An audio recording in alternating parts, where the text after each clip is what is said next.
नमस्कार प्रेक्षको, मी तेजस्विनी महा वॉइस आणि आवाज मासा मध्ये स्वागत करते. आपल्यासोबत अलबत्त्या गलबत्त्या या नाटकातील एक महत्त्वाचे कलाकार आपल्यासोबत आहेत, सनी भूषण मुणगेकर. सनी, तुझं मनपूर्वक स्वागत. येस, ॲक्च्युली मला खूप अभिमान वाटतो आहे. आज सनी भूषण प्रमोद मुणगेकर अलबत्त्या गलबत्त्याची भूमिका करतो आहे आणि टायटल रोल माझा आहे. आणि अलबत्त्या गलबत्त्या हा हाऊसफुलची पार्टी घेऊनच जन्माला आला आहे. तर त्यामुळे पहिल्या प्रयोगापासून हाऊसफुलचे रेकॉर्ड आम्ही मोडला. कारण मराठी रंगभूमीवर एक असं नाटक आलं की ज्याच्यामुळे आतापर्यंतचे सगळे रेकॉर्ड म्हणजे पुसले गेले.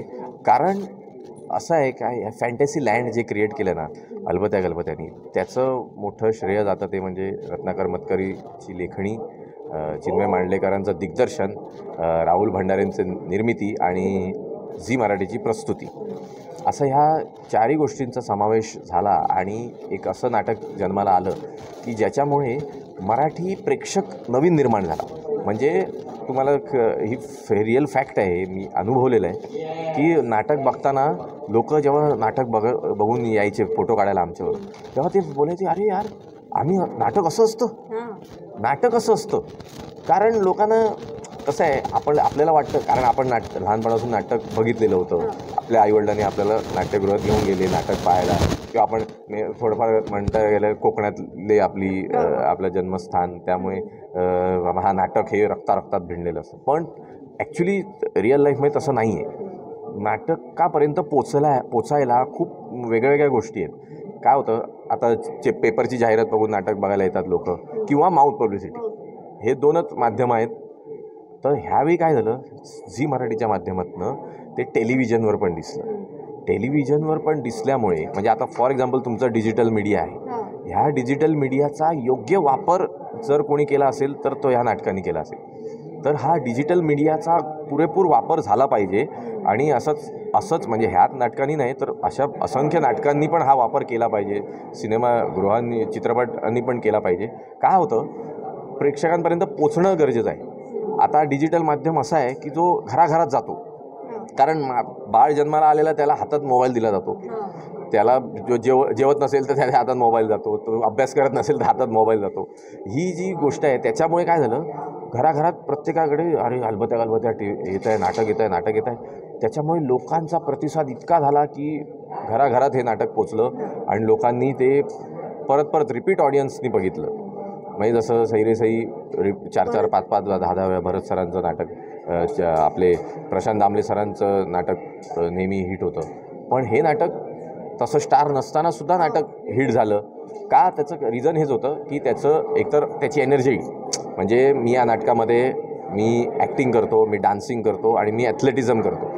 म्हणजे स्पोर्ट्स माझं ह्याच्यातनं दिसतं, ह्याच्यातनं नृत्यकला दिसते, ह्याच्यातनं अभिनय कौशल्य ह्याच्यातनं दिसतं. ह्या त्रिवेणी गोष्टींचा संगम हे नाटक आहे. आणि त्यात अप्रतिम म्युझिक, म्हणजे आपण नेहमी म्हणतो की नाटक हे जर संहिता ही जर शरीर आहे तर म्युझिक ह्या त्याचा आत्मा आहे. तर हे आत्म्या आणि शरीराचा प्रॉपर मिलाप झालेलं हे नाटक आहे.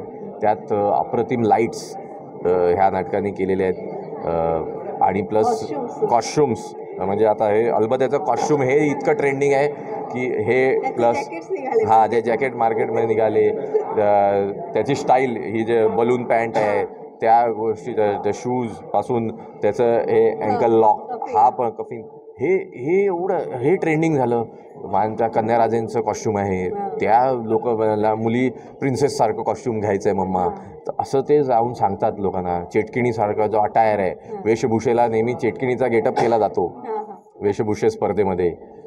कन्याराजेंचा गेटअप प्रिन्सेसचा, मला मम्मा प्रिन्सेसचा गेटअप करायचा आहे, तो मला तसे तिचे बँगल्स आहेत तसं पाहिजे, तिचं कॉस्ट्युम जसं ती अटायर करते तसं मला हवं आहे, तिचे हेअरस्टाईल कशी आहे तशी मला हवी. असं ह्या ज्या गोष्टी ट्रेंडिंग ज्या सुरू झाल्या ह्या अलबत्त्या गलबत्त्यामुळे, त्या फार महत्त्वाच्या गोष्टी होत्या.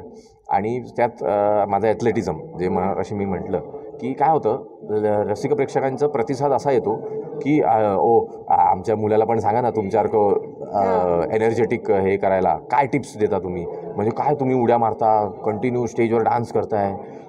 माझा एक खेकडा वॉक फेमस आहे, जो मी हास्य जत्रेला पण केला होता. तो खेकडा वॉक पण म्हणजे उलटे हात आणि उलटे पाय, आणि त्याच्यात कसं चालायचं अख्ख्या रंगमंच, हे वेगवेगळं एक आयटम आहे. तर अशा ह्या वेगवेगळ्या गोष्टी ह्या नाटकातनं रसिका प्रेक्षकांसमोर आल्या. त्याच्यामुळे हे नाटक अप्रतिम चाललेलं आहे. त्याचे रागोपाठ प्रयोग होत आहेत. 6 प्रयोगाचा विश्वविक्रम होणार आहे.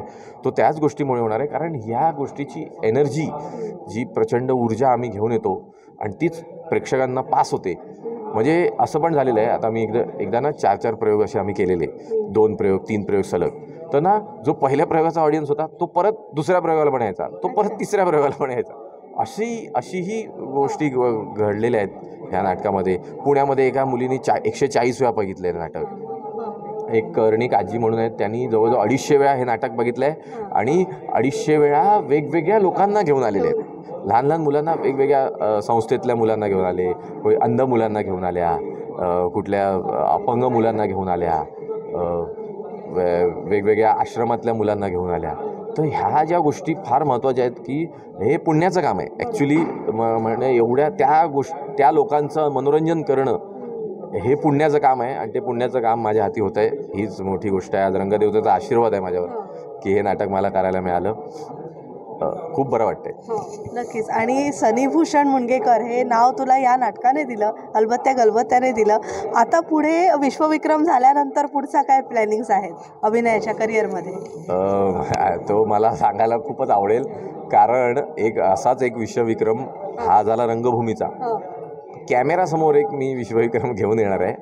म्हणजे तो मला आज तुमच्या चॅनलसमोर एक्सक्लुझिव्ह आहे, पहिल्यांदा डिक्लेअर होईल की मी एकाच वर्षी 2024 मध्ये मी 12 चित्रपट रिलीज करणार आहे. 12 चित्रपटात मी काम केलं आहे, त्याचं दिग्दर्शन केलं आहे आणि त्याची निर्मिती केली आहे.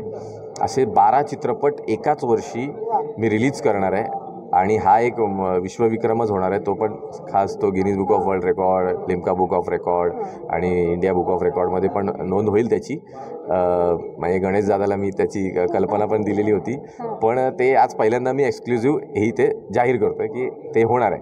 कारण ते चित्रपट माझे शूट करून झालेत, आता त्याचे सेन्सॉर करून त्याची रिलिजिंग ह्या वर्षीच मी करणार आहे. तर ती एक ह्या वर्ल्ड रेकॉर्डनंतर एक वेगळा वर्ल्ड रेकॉर्ड. म्हणजे बाप्पाचा आशीर्वाद आहेच. गणेश नावाने त्या गोष्टीची सुरुवात झालेली आहे. गणपती बाप्पाचा आशीर्वाद नेहमीच माझ्या पाठीशी आहे आणि माझ्या आईवडिलांचा आशीर्वाद. म्हणजे मी नेहमी म्हणतो की मातृदेवो नमः पितृदेवो नमः, कारण त्यांच्यासारखं दैवत कोणीच नाही. म्हणजे कुठल्याही दैवताचा आशीर्वाद असावा, आपल्या रंगदेवतेचा पण आशीर्वाद असावा, पण आईवडिलांचा सगळ्यात महत्त्वाचा आशीर्वाद आहे. तो कोणी कधीही विसरू नये आणि तो आशीर्वाद जर असेल तर जगातली कुठलीही कठीण परिस्थिती येऊ दे तुमच्यासमोर, त्या सगळ्या परिस्थिती दूर होतात आणि सक्सेस आणि सक्सेस आणि सक्सेस हेच येतं. कारण मी नेहमी माझं नेहमी वाक्य असतं, मला ते खूप आवडतं म्हणायला, की विद्या बालन अशा म्हणालेल्या की फिल्में हमेशा 3 चीज़ों की वजह से चलती है, की एंटरटेनमेंट. पण मी नेहमी म्हणतो की नाटक असो, सिनेमा असो, ह्या 3 गोष्टींपासून चालतात. ती गोष्ट म्हणजे लाफ्टर, टाळ्या आणि शिट्या.